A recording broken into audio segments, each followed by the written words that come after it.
नमस्कार दोस्तों, आपका स्वागत है आपके अपने YouTube channel Vidhi Judicial Academy में। मेरा नाम है Vijendra Verma and I am the director founder of the Vidhi Judicial academy.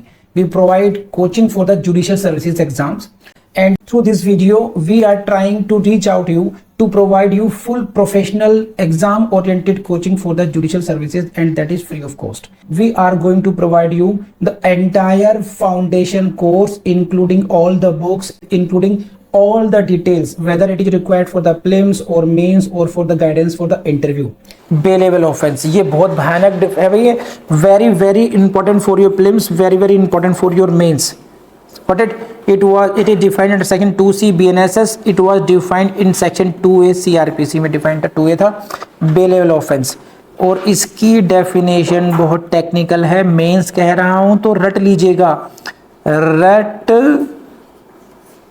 ना है और कुछ लिखूं स्पष्ट रूप से, एकदम रटनतम घटनतम करना है इस लाइन का। और वो क्या है समझ लीजिए। Bailable means an offence which is shown as bailable in the first schedule. Number 1, which is shown as bailable in the first schedule, जिसको फर्स्ट शेड्यूल में बेलेबल दर्शाया गया है वही बेलेबल है, इसकी कोई अपनी पहचान नहीं है। समझे? जिस घर में ये रहा फर्स्ट शेड्यूल में एक कॉलम बना दिया गया कि अगर यहां पाए जाओगे तो क्या कहलाओगे, बेलेबल कहलाओगे, और कोई पहचान नहीं है इनकी। ना इसमें कोई पनिशमेंट की बात देखी जा रही है, ना यहां पर कोई हीनियस क्राइम्स, लाइट क्राइम, कुछ नहीं, जस्ट किससे लिंक कर दिया, फर्स्ट शेड्यूल में।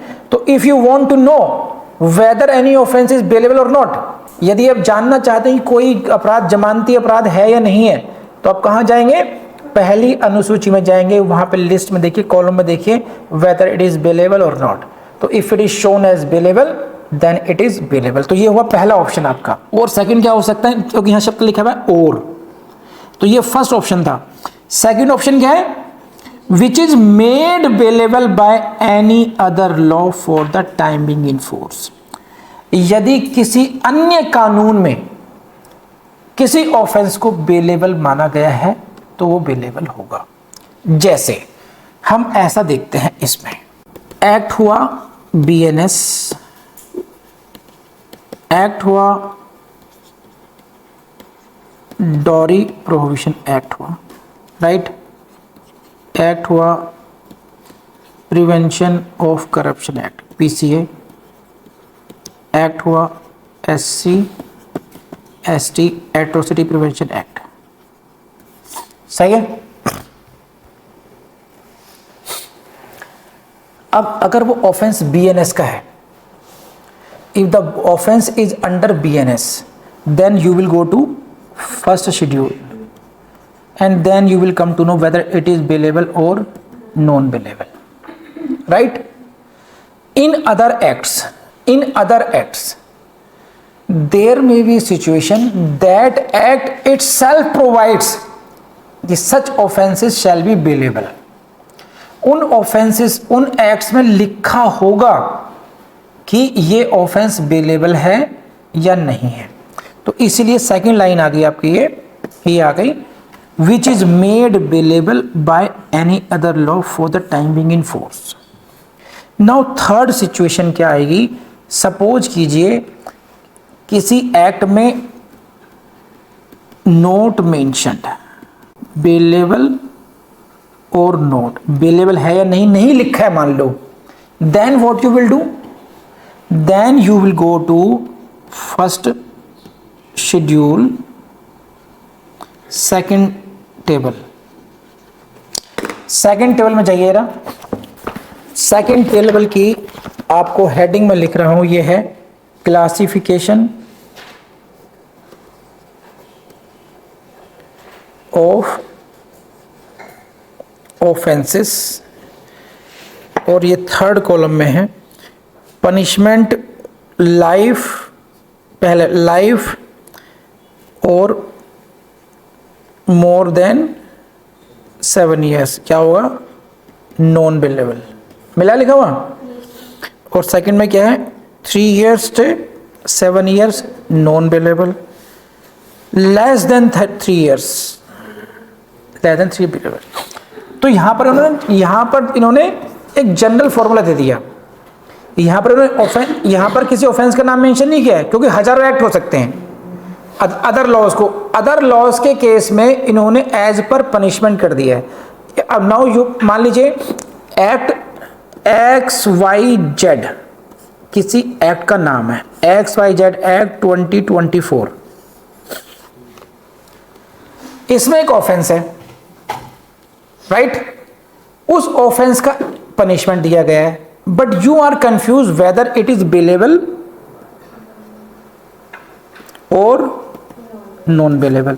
व्हाट यू विल सी कि पहले उस एक्ट में देखोगे वेदर इट इज एक्ट में गिवन है या नहीं है। अगर उस एक्ट में दिया हुआ है कि दिस ऑफेंस इज बेलेबल, बात वहीं खत्म हो जाती है।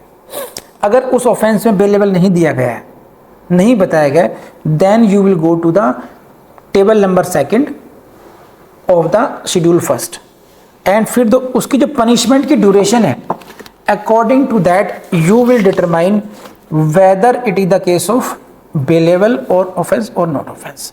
तो आई बिलीव ये आपको समझ में आ गया होगा। बेलेबल ऑफेंस की जो डेफिनेशन थी दोबारा पढ़ लेते हैं, समअप करते हैं इसको, जल्दी बताइए मुझे।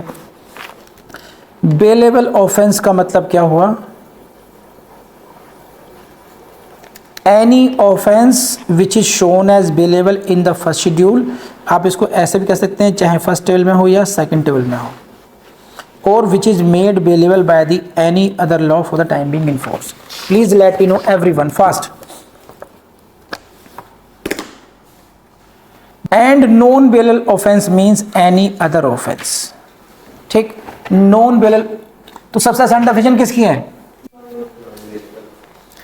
नॉन बेलेबल ऑफेंस कौन सा है? जो बेलेबल नहीं है। बेलेबल ऑफेंस कौन सा है? जो नॉन बेलेबल नहीं है। ऐसा नहीं कर सकते हैं। हाँ, जो बेलेबल ऑफेंस जो फर्स्ट शेड्यूल में दिया गया हो या फिर किसी एनी अदर लॉ में उसको स्पेसिफिकली बेलेबल माना गया हो उसको, सही है। और नो इट मीन्स आपको ये देखना है कि बेलेबल है या नहीं है। अगर ये कंफ्यूजन नहीं है, मतलब ये आउट हो चुका कि बेलेबल तो नहीं है, तो फिर क्या हो जाएगा? वो ऑटोमेटिकली फिर that should be offence should be considered non bailable. तो एनी ऑफेंस, कोई सा भी ऑफेंस हो other than bailable, that will be considered non bailable offence. कर लेंगे आप लोग?